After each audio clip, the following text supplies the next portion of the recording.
Hey, you're listening to when. Wow, that was funny. You whipped your head around, and I was like, "Hey, who me?" Hey, you're listening to When Bad Things Happen to Good People, a podcast about censorship and the arts. My name's Todd Sullivan. With me this week is my special guest, Carlo Sia, Hey everyone. and today we are talking about this book is anti-racist.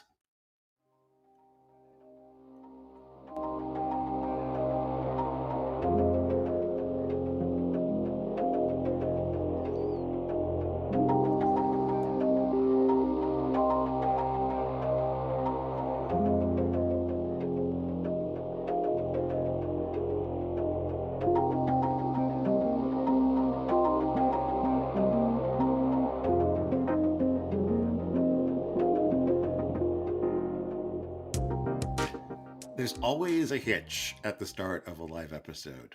I'd say that went pretty well. It did go pretty well. I had all of the music stuff set up and ready to go, and then it all kind of disappeared. Like all of the setup went because we had to reload our webpage because it picked up we plugged in. We've got wireless earbuds connected so that if someone calls, we can both hear the callers, and then we were still only using the one microphone. But as soon as I connected the earbuds, it changed the microphone to the earbud microphone in the program, and then we had to like switch it back and do some page reloads. When I did the page reloads, the music was no longer queued up. So even though I was able to play it and get it playing, by default on the Podbean Live app, it plays at low volume rather than high volume because I guess they expect you're going to want to like have like music playing softly underneath your show, whereas we're actually just playing a big. We want to have a loud intro song and then just right in your ear, just radio silence after that. That's new. I see they've got like a turn off the loop feature though. Yes, I don't. Or maybe I just didn't see that the last time I did. I think it's always been there, and I think I've always just missed it. Oh, okay. And I think I have used it once because otherwise there's been many times that I've started a live and like, hey, how's it going? And then you start talking, and then the music starts playing. Yeah. You have to madly rush to turn it off. And the problem with the live show is that there's very little editing that you can really do. And I guess technically I could cut that out, but it's I don't know. I feel like it's part of the brand. I feel like it's honor. Gotta show everything. Embrace your mistakes. How you doing, sir? I am doing well. How are you doing? I'm doing all right. Doing all right. It's Monday. I was gonna say it's been a week, but it's Monday. It's been a week of a Monday though. Wow. Yeah, work was a little crazy today, but here in BC, if you happen to be listening and were affected by the torrential downpours and flooding in parts of the province today, our thoughts are with you, and we hope you're safe. And even if you're not listening, we still hope you're safe. Yeah, The point is that you won't actually you won't hear that. We hope that you're safe, but we do. We hope everyone out there is safe and taken care of and warm and having a nice glass of rum and eggnog like we are right now. Yes, we've officially got into some Christmas drink. Yep. Yeah, so we got the rum and spiced eggnog, eggnog and spiced rum, and we. I don't know if it's the eggnog that's cutting it a little bit, but it doesn't taste spicy. This is a double, so maybe it's just that creamy goodness is maybe some of the flavor. I'm not tasting a lot that's not the correct ratio. Maybe it's not. I know. And I am tasting the rum, just not so much the spice, and I wonder whether or not like I think Kraken is a really good rum. Yeah, that's a good one. This one's just Captain Morgan. Captain Morgan. So nothing too. It might crazy. be the wrong ratio too. I don't know. Maybe it should have been a quadruple shot. But cheers. Cheers to you. Yeah. And to all of you out there, like right now in the big old crazy world that seems to be either on fire or filled with water. Yeah. I found at work we have like this chat channel between the team that we all kind of like a messenger thing, and they have a little you can post the gifs of whatever in the chat. And so when people were posting about the floods and how they were like washing out the roads and stuff, it wasn't quite as bad as people being evacuated yet, but I found that this is fine or everything is fine, that little dog meme, but it was like flooding. Oh, nice. And so I was like, this seems appropriate. Yeah, everything's fine. Well, you got to save both versions of that gift. Yeah, so that you've got one for either either season, it seems these days. Yeah, I saw somebody post, I think it was on Twitter, it was like, here in BC there are only two seasons, one everything's on fire or Noah's Ark. Yeah. So, and that seems relevant. We have a Vam JCQU in the studio. Hello, Vam JCQU. Not sure how to pronounce that exactly. Welcome to the show, though. Yeah, so we're here to talk about. Well, so I planned this my introduction to the subject, which was I'm here to chew bubble gum and talk about racism. And I'm not out of bubble gum, but I didn't bring enough for everybody, so I can't have it right now. So we'll just have to talk about racism. Oh, okay. Did you get my reference there at all? No. Okay. Sorry. It was a dual reference. There was an old saying of like, I'm here to kick ass and chew bubble gum. Okay, I got that's. And I'm all out of bubble gum. Is normally the way it goes. What? But then he also Is that the actual way it goes? I don't ever remember hearing anything about bubblegum from that. So I thought I'm here to. Oh, how did you think it went? Like take names and kick ass or something. Or kicking ass and taking names is also a thing. Yeah, but I don't care about your name or something. I don't know. Oh, I don't know. I thought I've never heard the bubblegum one. I'm here to kick ass and chew bubblegum, and I'm all out of bubblegum. Oh, okay. All right. Well, then yes, I did kind of get that. I decided to go with the whole like when you're in school and you try to have like a treat or something, and the teacher's like, "Did you bring enough for everyone?" Ah, yes. Right. Okay. So that was the. All right. Where I was going with I'm not out of bubble gum exactly, but I didn't bring enough for everyone, and so I have to wait until later to chew it. And so talking about racism is what we're doing first. Okay. Specifically, we're going to talk about the book. This book is Anti-Racist, which is kind of right there in the title. It's an anti-racist book. Yeah, very appropriately named. And basically, in a nutshell, it's pushing the message or trying to. I don't want to say pushing the message because that makes it sound a bit more propaganda-y, but the message it has is that it's not sufficient to just be not racist. So just going along, living your life and not being racist is not enough at this point. We need to be actively anti-racist. Mm-hmm. We need to be pushing back against racism wherever, whenever we can. And the author gives some pretty good examples of how to, use your, she calls it superpowers, to kind of combat racism and I guess inform people on any wrongs that they have made and correct their racist ways. And it's well written in the sense of it's good for kids to pick up on this in a somewhat lighthearted, not so serious way of a serious subject. But it was also good for us, like as adults, to read this and also get those messages and just be aware of things that we may be doing as, two white males that we may not be meaning to come across as racist or propagate the, racism in society. But we, with our microaggressions that, I don't know, that could be contributing to it. So it's just a good thinker. Yeah, I think. And I think too, like it's but the first half of the book talks about just sort of being aware of your identity, your history, and things like your superpowers, which are in a way like the things that you can do that are unique to you in sort of the fight against racism. And then the second half of the book does look more at ways to take action, when to take action, ensuring to talk about things too, like when is it safe to take action, because we all come from different backgrounds, we all have different levels of privilege, and not all of us are always able to push against racism in the same way. And so it's important to be cognizant of where your limitations might be. They talk about the difference between calling someone out and calling someone in. So like whether or not you want to point out someone's, racism maybe in a public setting, or whether you want to do it more privately.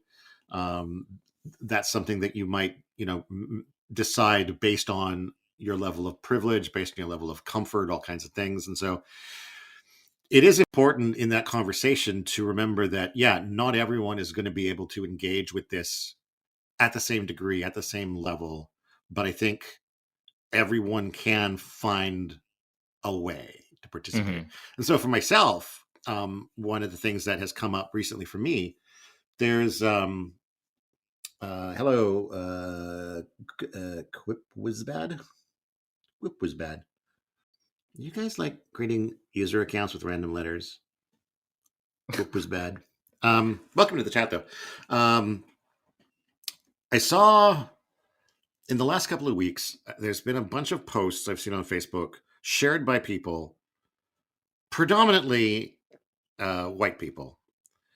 These letters from supposedly Native people basically saying, look, residential schools weren't that bad. I was there. I experienced it. All of the colonizers were great. I got my first vaccine from the colonizers, and they brought science to us, and it was awesome and everything else. And I finally, after seeing about 3 or 4 posts like this, I commented on one just to say, like, it's very entertaining to see just how many white people there are sharing these anecdotes that residential schools weren't that bad. Because quite frankly, even if that was the case, and I don't think it was for the predominant of cases, but even if it was, I don't think that would be our, as white people, that's not us to say. It's not our children weren't the ones at those schools, or I guess at this point in time, our mothers and our grandmothers and grandfathers and fathers weren't the ones at those schools. So it's not really our place to try to argue that they were okay places. Beyond that, most of these posts, even if they're signed by somebody, you try to Google that person. Well, there's no evidence that person ever existed. They didn't have Facebook back then. Well, so. No, but you can't even find a source for the letter. Oh, okay. Outside of the shared Facebook post, right? Like there was the one letter that I looked at, and I tried to find another copy of, was pasted somewhere else as either a page on somebody's website. It's like, I had this letter passed to me, and I thought I would post it on my website. It's like, well, where's the source though? Like, how can we trust this? Yeah. And there was another one that you couldn't even find an original source for, besides it was posted in a comment section of an article. Oh. And so it's like it feels very much like these are invented letters to just kind of, ease the consciences of the people that don't want to acknowledge the horrible things that were done. And so they can just ignore it and get back to their lives. And as if nothing happened. Yeah.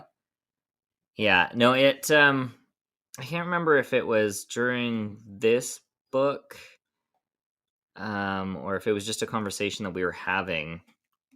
Where was my thought going? It was about, oh gosh, that train just got derailed. I lost it. Okay. It'll come back to me because I was thinking about it as you were talking. Yeah. But yeah, I think it's a good book for kids to read, probably starting around 10 or 11. And I think it's absolutely a good book for kids to read with their parents, if that's possible. I could imagine it being challenging where you might have a kid that is growing up in a family that has parents that are maybe racist or have racist attitudes, and they know enough to know that that's not cool. And this book is helping them understand more about why that's not cool, but also that it might not be comfortable for them to go to their parent and say, like, Mom and Dad, would you read this with me? Because I think you could probably learn something from this too, or, even less confrontational than that. But I think if you can, either way, whether it's a child who finds this book and can share it with a parent, or a parent who has heard about this book and wants to try to share it with their child, I think it's a great read for both, for any generation. I think this would be a great read, just like a bedtime story with, the parent and the child together, to just go over it together. Do kind of like a little group thing, right? Like, yeah, I don't know about a bedtime story. Well, not at bedtime, but you kind of work on it together, right? Usually it's like, you want to have a nice happy ending at a bedtime story, so you can tuck your kid in, go to sleep without having horrible nightmares about racists everywhere. The only reference I have to parents reading with their kids together is usually at bedtime. So maybe not at bedtime as a bedtime story, but done in a way where, you're reading it together. Yeah, maybe after dinner, it's almost almost like a homework assignment, but not homework. So maybe you do it on like a Sunday after dinner before bed, and it's like, hey, it's time to work on our anti-racism again. Yeah. Which again, I mean, it might sound silly, but I think it is something that does need to be kind of actively thought about, because the idea is that it's an active thing. It's not being not racist is very easy to be a passive about, right? As long as you're not running around saying the N-word and other words and judging people based on the color of your skin, you're being not racist. But being anti-racist is an active thing. You do have to step forward and step out and speak. And I think it would make people more comfortable in doing that if they learned about it at an earlier age, and learned that when someone says a certain thing that's wrong, and they shouldn't just be able to just go on with their day. Like, it should just have that conversation, call them out, call them in, and say like, hey, what you said was not right. I'm not sure if you're aware of this, but and then have that educational piece to it. It doesn't have to be like right now we're in a time where cancel culture is huge. And someone says the wrong thing and immediately it goes to, we need to shut them down, take them off of everything. When, sure, there's probably a lot of people who Which, do it. By the way, like practically never happens. Yeah, right. But like there are, growing up, there are a lot of people who just genuinely don't know what they're saying is maybe a microaggression. It may be taking someone down, and they're just not educated in that. They don't know. So instead of yelling at them or making them feel like the enemy, a better approach would be to educate them in why saying the word you said, that slang word or whatever, is not proper. And I think you would have people more open and willing to change their ways than if you just have, a group of warriors that are just yelling at somebody because they said something wrong, and then they're like, well, I didn't even know, and then they get their back against the wall because they're like, I didn't do it on purpose, but then they start hating the people that are getting mad at them. I don't know, just a vicious cycle. That education is better than yelling. And I think, and something else that comes from when you push back or speak out, or however it is that you are able to act, if it's done publicly or in some kind of a public setting, which by the way it does not always have to be, but if it can be done that way, I do think it can help encourage other people to also be less afraid to speak out and speak up and take action. Because sometimes if you're in a situation where maybe your boss tells a racist joke or even a homophobic joke or something like that, and you might be thinking like, well, it's not okay, but everybody else laughed, so like, do I want to be the one who is gonna like stand out here, and maybe everyone's gonna laugh at me because I don't agree with this? There's probably other people there that are on your side, and they're maybe even like more scared than you to speak up because they're actively trying to camouflage themselves by laughing. And so I think the more that like we can encourage ourselves to speak up, that in itself becomes an encouragement for other people to speak up, which is obviously a net good as well. And then in the book there was, I think we talked about it in the episode or one of the episodes, but in the book the author mentions that she stood up against somebody, she called somebody out, and it didn't, at the time she was nervous or scared, didn't think it went across well, or the person didn't receive it well. But then she realized that everyone else in the room who was, like you said, too afraid to say something or was just kind of standing back, she saw that they got something out of it, realizing like, okay, yeah, somebody is standing up for us, kind of thing. Like those global minorities, as she calls them, or global majorities. Sorry.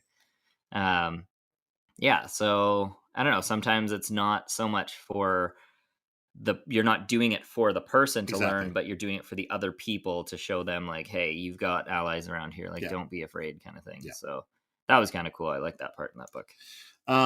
The one thing I did want to talk about today, which I think is something that we didn't talk about during the individual episodes when we were covering the book, and I think it is touched on briefly in the book, but it's the question of whether or not white people can experience racism. because I think this is it's a complicated subject. There's a lot of people who have a lot of very passionate opinions about it. Would you like to share your opinion? I think anyone can experience it. I think it's less likely for a white person to experience it in the Western societies. But yeah, I don't know. I guess that's like racism it's against any race. It's not like it's a a certain race is only going to have racism affected. But yeah. So I think any race can be affected by it, but the white people seem to be the ones who have made these societal rules, and they seem to get away without being as affected in the majority of their life. And I think it's only now that people are calling out all these racist ways that the racist things that the white people have implemented in society, that now you're starting to see a little bit of racism against white people from those global majorities probably fighting back. Yeah. I don't know. That's, I guess, my take on it. So I think, so for me, and by the way, we had a couple more guests join the live studio. Welcome Dave Colmine and 100 Yard Alchemist to the chat. You guys are having a good day out there. I think, and it is essentially kind of a semantic argument, but what I've seen, and I think this is sort of what the book proposes, is that basically capital R racism cannot be, at least in North America, is not going to be experienced by white people. Now, there are people that can be prejudiced against you because of your color. But I think what the book argues, and what most of the people saying that white people can experience racism, is that there's so much more than just a prejudicial attitude that comes packaged in racism. It's the whole history of it.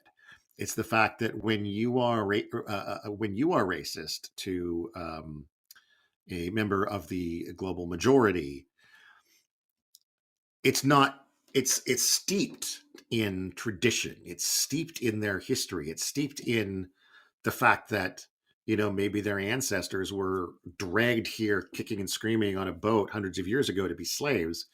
It's not just, there's so much history packed into even just the N-word that it's not even in the same ballpark as if, a black person were to come up to us and call us honkies, because like, I wouldn't even care, and that's intended as a slur, but I'd just be like, all right, whatever. Yeah, but with your argument of like, I don't care, like, just because it doesn't affect you doesn't mean it doesn't affect other people. So even with the N-word, with some black people trying to reclaim it and being like, yeah, it doesn't affect me, whatever, I don't care, still makes it a derogatory word. I get your where you're going with, like, there is more of an impact. Yeah, no, but what I'm saying, the though, meaning is behind it. But even there, you have a difference between a black person saying the N-word to another black person, and me as a white person saying it to a black person. Those are two entirely different uses of the word. Yeah, but just because you, as like yourself, have a lesser value of whatever the white slur that they're using towards you, it still is not a good thing to say. Okay, that's fair, right?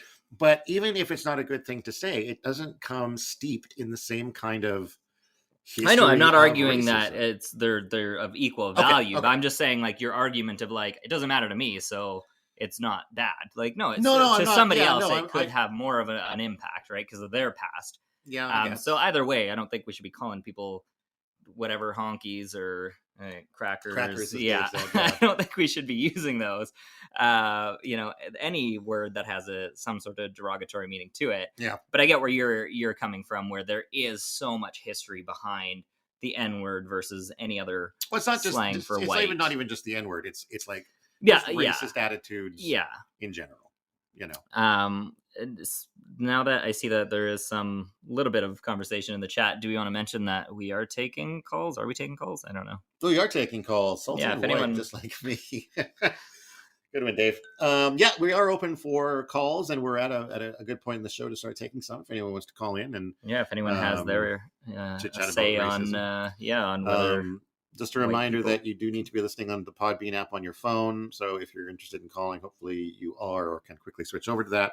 And you will need to have like a earbuds or some sort of thing plugged into your phone. There's no feedback. Yeah.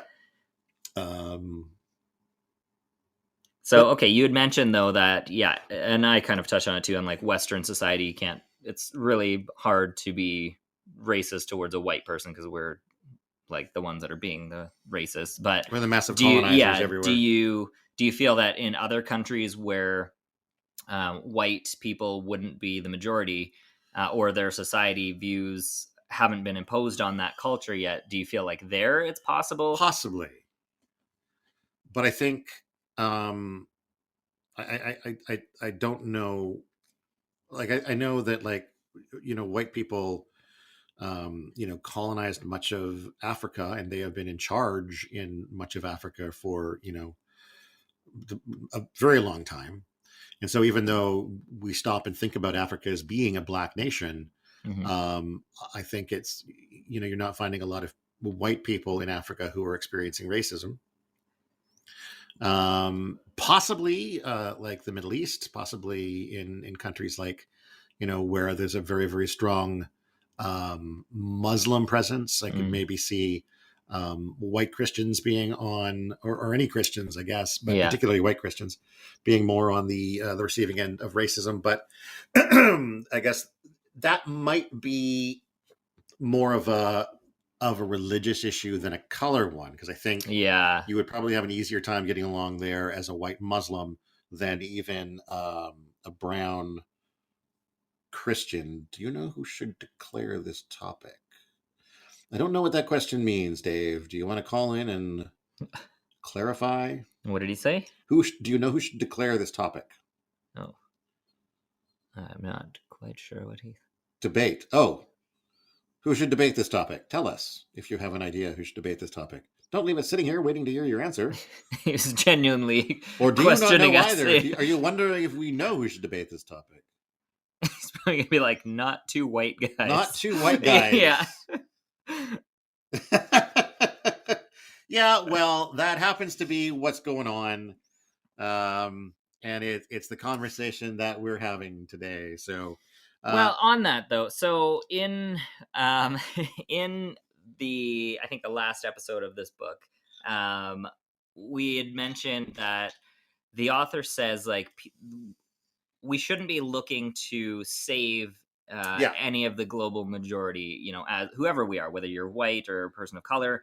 Like, we shouldn't be looking to save these people. It just should be that we are trying to do our part in a world to eliminate racism, right? To be anti-racist. And in turn, that should help everyone grow into a world that is just welcoming of all. So, yeah, I mean, if we weren't, even though we're two cis white males, if we were to just be quiet and not talk about this, I don't know, that almost is just only being only non-racist. Being non-racist. I think too, like, we were from the get-go, I think we were pretty clear about the idea that we were coming into this as two cis white guys who are just looking to have more information at our fingertips in the interest of hopefully being more cognizant of our own behaviors, being cognizant of other behaviors, maybe feeling more inspired to speak out when we do see racism happening. And I mean, I would say if there's one aspect of racism that a couple of white people could talk about, it's whether or not white people can experience racism, because that's, we're the white people. Yeah. I mean, I'm not the white people. I'm a. You represent all of them. Yes. Represent. My French fancy there, yeah. I represent all of the white people. But I mean, this is a podcast where we've maybe not been, we're two well, it hasn't always been you, but like just your guest starring. In the past, we've been cis white people talking about like women's fertility rights, the autobiography of Malcolm X, all kinds of topics that really aren't ours to talk about. But my goal is always to just try to be better informed about these subjects, and using these books as a way to try to be better informed. Although sometimes we just like watch something like the Texas Chainsaw Massacre and you're not really learning anything, except that it has less blood in it than you probably think it does.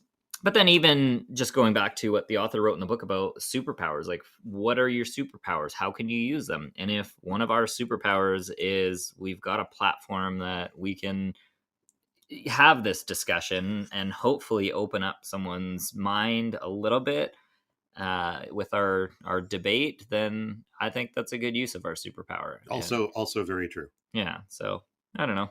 That's my take on it. Yeah. So shut up, Dave. What do you know? I love you, Dave.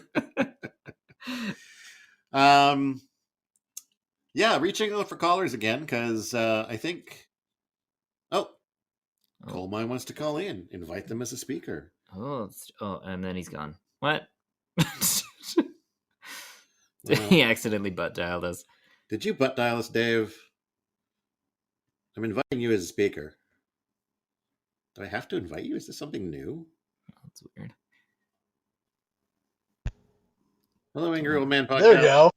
Hey, Dave. Hey. Lisa, what the hell do I know? I was like, well, I got to respond to that. I can't hear you, man. You're very quiet. Answer is, I don't know shit about this stuff. It honestly makes me a little uncomfortable to hear white dudes talking about these topics, and I appreciate you guys advocating for having a perspective. I want to learn.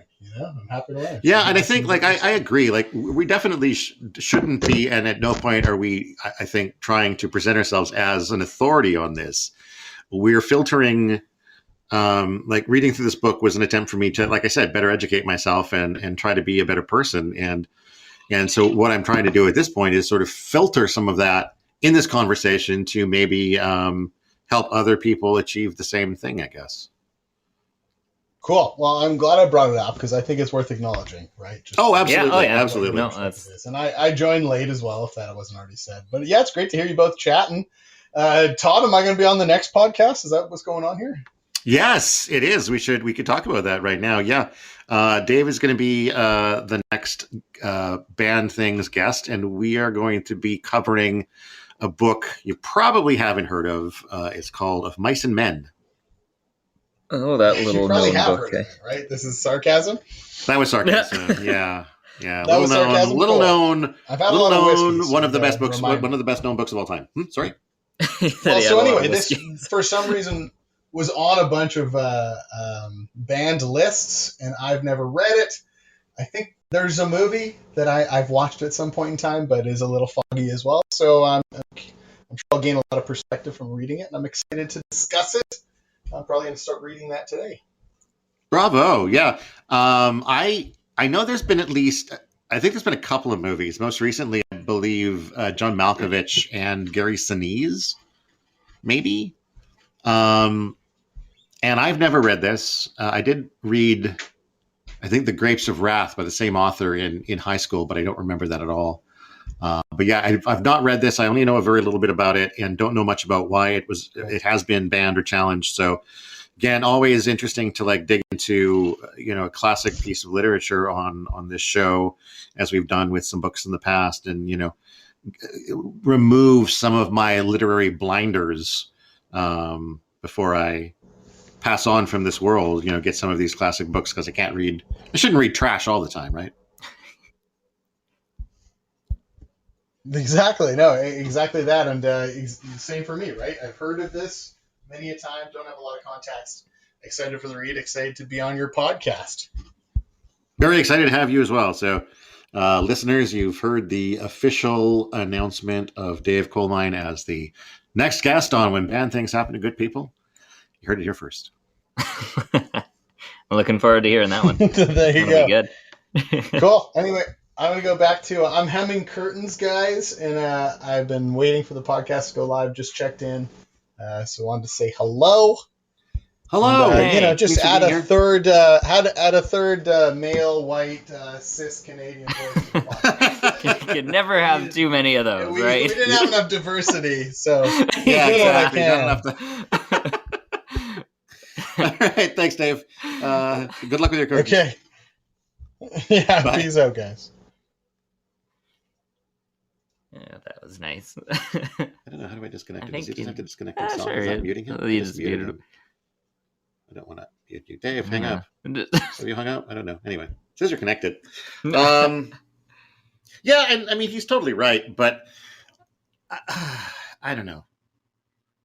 He's right and he's not right, I guess. I think... I think if it was, us two cis white men, mansplaining or trying to tell people what the right thing is, that's probably not the best thing. But as, us coming into this with a genuine curiosity into the book and willingness to learn, and then us kind of explaining what we got out of it as our own personal experience and trying to just in general help spread that knowledge. I don't know. I think it's a fair game for us to do as two white cis male. I don't know. Yep.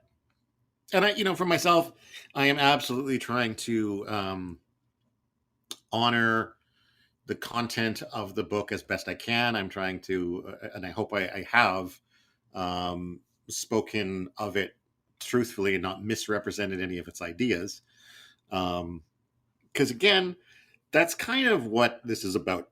It's not about us talking about, really, it's not really us talking about, is racism good? Is racism bad? Does racism exist? Does it not exist? It's us responding to a book. It's us reading the book and we're responding to the book and we're saying, I think this book is a positive guide on how to navigate racism in the world now. I do agree that it's important to be actively anti-racist and not just non-racist. I don't think this book should have been pulled from the schools where it was pulled, and I hope it gets back there soon. I do think this is a book that kids should be reading, and I think it's good that it's in schools. And I think even for those kids who come from homes where maybe racism is more the norm, I think it's good to have teachers point out books like this. Mm-hmm. Not necessarily going so far as to say we're going to read this in the classroom, though I think there's a place for that as well. That's a different conversation. It gets a little muddier. But I do think you should at least have teachers who are saying, by the way, this book exists. And if you want to read it, you can. And if you want to read it, if you want to take it home and read it, that's cool. If for whatever reason you're in a situation where you don't feel like you can bring it home and want to read it at school, that's fine. Yeah, provide that space for them. Yeah, and this comes down a lot to, realizing the name of the book.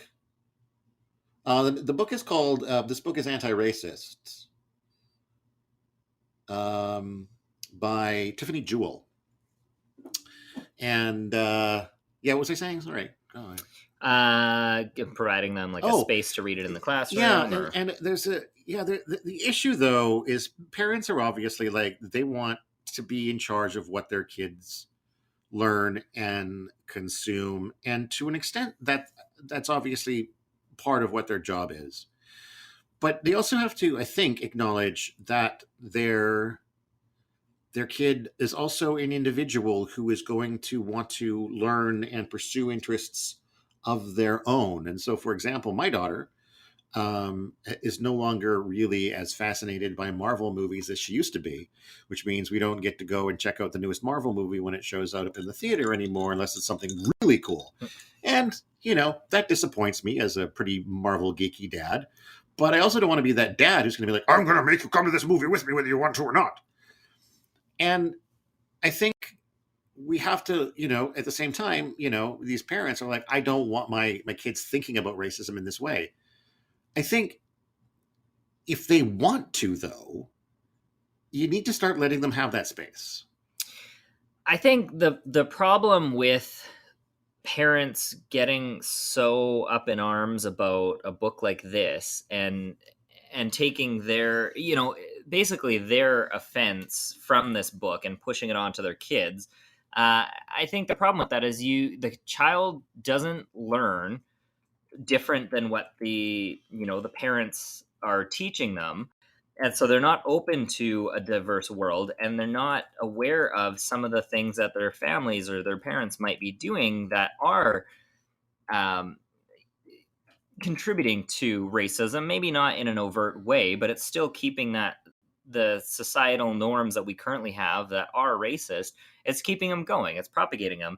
And so you're never going to have a better future for the global majority when the kids aren't learning that, oh, hey, what we're doing right now isn't necessarily a good thing for everyone. It's keeping, the what did she call the white people? What was the term for them? There was a global majority, and then I don't know, colonizers. Yeah, sure.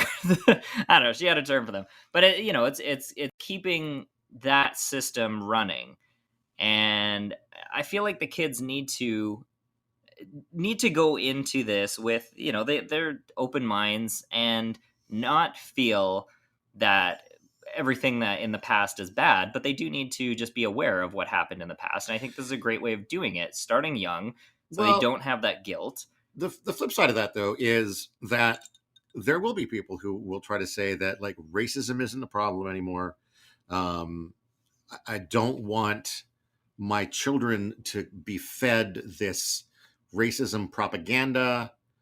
And those are probably also the people that are like, I've got black friends, I've got a gay friend, right? Like, that just because having that doesn't make you not racist. That's where I'm saying that these are the parents who are like, my kids should not have access to this material, and it's those are the people that are resulting in these bannings.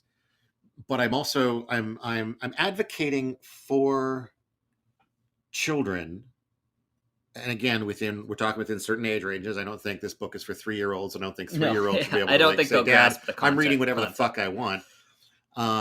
But as they grow up and at certain ages, I think children should be allowed to think for themselves and to pursue information on their own, in the same way that, there's many anti-vax people that go nuts at the idea that within a certain age range, their children can actually go to the doctor and get vaccinated without their permission. Because to them, it's my body and my choice, as long as it's their body. And as soon as it's their kid's body, they look at that as a body that they possess. This body belongs to me. This body does not have the right to make its own decisions. And I think it does. And again, this is within certain age ranges, certain ages of responsibility, whatever. But at 10, I absolutely think that kids should be able to seek this book out and read it if they want to, regardless of what mom and dad say. Yeah, I agree. Do we know how? Okay, so the whole thing from this book being banned, in that article that you had first found this, the teachers were kind of taping up their libraries and putting the caution tape. Yeah. Do we know if that's still happening? Like, I know there was some talk of reversing that. I did not look into it before this episode. I probably should have, just to get a final update. The last thing I saw was that the issue was there had to be a balance in the library of any subject. And so you couldn't have an anti-racist book without having a balancing some sort of racist book, I guess. The example that somebody gave, though, was the idea of having a book opposed to the Holocaust, and how you would then have to have a book in favor of the Holocaust. And the question being, what? How do you even do that? Yeah. And they did, within the first week or so, come back out and say, okay, we realize that's dumb and makes no sense. There's no opposing viewpoint in the Holocaust. To my knowledge, they didn't come out and say there is no opposing viewpoint to anti-racism, which is an interesting position to not take. but maybe they did, and I didn't catch it because, like I said, I didn't actually look it up before this episode because I was napping. I was tired today. I'm sorry, guys. It was a weird day. It's a weird day. But yeah, I think that's most of what I have to talk about. Yeah, overall, I think having this, a conversation like this with your kids is a good thing. Like having that conversation and that open dialogue of, what is racism? What are different races? Anything that basically shows your child that everyone is pretty much the same, and we've put weird labels on people just because of skin color or where they're from in the world, and this book is a really good aid in starting or having that conversation with your child with different activities that you can do together to kind of open your eyes and your mind, and go forward from there and learn. Yeah. And then make this world a better place.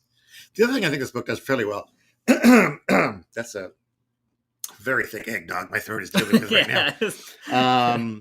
Another thing that this book does well is I think it's able to look at the past, or encourage us to look at the past in a way that is critical, because a lot of the things that went down in the past were not cool, but in a way that can be done without necessarily having to feel personally bad or personally responsible, because we weren't.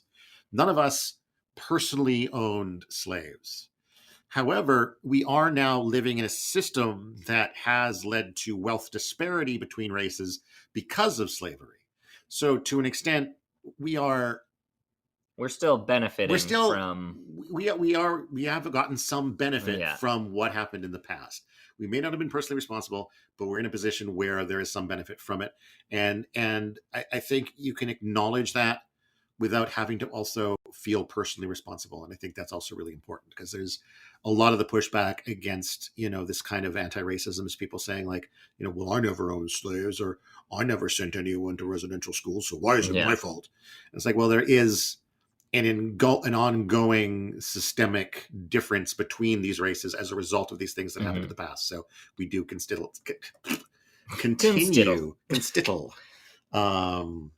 to reap certain benefits. But again, I think that's a benefit. That's a thing this book does really well, is encourage thinking about things in a way that's critical without being needing to feel like you yourself are somehow personally responsible. Yeah, never felt like it was coming down on me as a cis white male for creating all of these unfair systems that we live in today. But it did open my eyes, so I appreciate the book for that. And I will continue to live my life with the knowledge that I've learned, and I'll call people out when I need to. I will call them in when it's required. And hopefully make things better for everybody. Yeah. For everybody. That's all. But I'm not trying to save anyone like the book says. I just want to do my part. I'd like to teach the world to see. Sorry. What? I don't know that. You don't know that? No. Oh my God, I'm so old. Is that like, we are the world? Well, a little bit, yeah. Okay. Okay, so wrapping things up here. I had heard that our host in absence, Oren Barter, was going to drop by tonight and maybe call in, but it doesn't look like he's made it, which makes me a little bit sad. But I'm sure he's probably very busy with stuff going on. Hopefully we can coordinate to get him back on the show sooner rather than later, because we miss the sultry sounds of your voice, Oren. And it'll be good to have you back. And as we mentioned earlier, coming up on the next episode, Dave and I will be covering Of Mice and Men. I started reading it before we started reading this book, and I can confirm that there were both mice and men within the first few pages. So like it delivers on the title very quickly. Yeah. No spoilers. That's all I'm going to say. But yes, I can confirm that both mice and men are present. So the book is of them both. Yeah. So that's good. Okay. Yeah. Whereas I don't recall any grapes in the Grapes of Wrath. Mm. And if there were, I don't recall them being particularly wrathful. So sometimes you can judge a book by its title, and sometimes you can't, is what we need to learn here. And this book that we talked about today, this book is Anti-Racist. This is definitely a book that you can judge by its title. It tells you what it is right off the get-go, and then it just continues to be that thing from beginning Although to we end. shouldn't judge this book, because that's not really a good thing. Kind of goes against I was thinking about the phrase, don't judge a book by its cover, and I'm like, that's literally the whole job of a cover. Is to make you stop, decide whether to pick up the book and look at it further or not. Like, you're literally supposed to judge the book. That's what it's there to do. Otherwise, you would just have a black cover that said, the book title. Maybe not even the title, because that's going to help you judge it too. It would just say book blank by page. author. Yeah, book by author. Thanks for listening, everybody. As always, if you want to find out more about our other podcasts or check some of our past podcasts, you can do all of that on our website at blablablamedia.com. That's BLAHBLAHBLAH media.com. There's also links there if you want to support us at sites like Patreon, or send us money via Buy Me a Coffee if you want to, send us a beer or something. You don't have to, but obviously if you wanted to support us a little bit, we'd be super appreciated, because there are some costs to making a podcast. Don't want to harp on that too much, because obviously if you want to do it, that's fine. Yeah. My name's Todd Sullivan, and I've been Carlo Sia. This has been When Bad Things Happen to Good People. Until we meet again, why don't you go read a fucking book?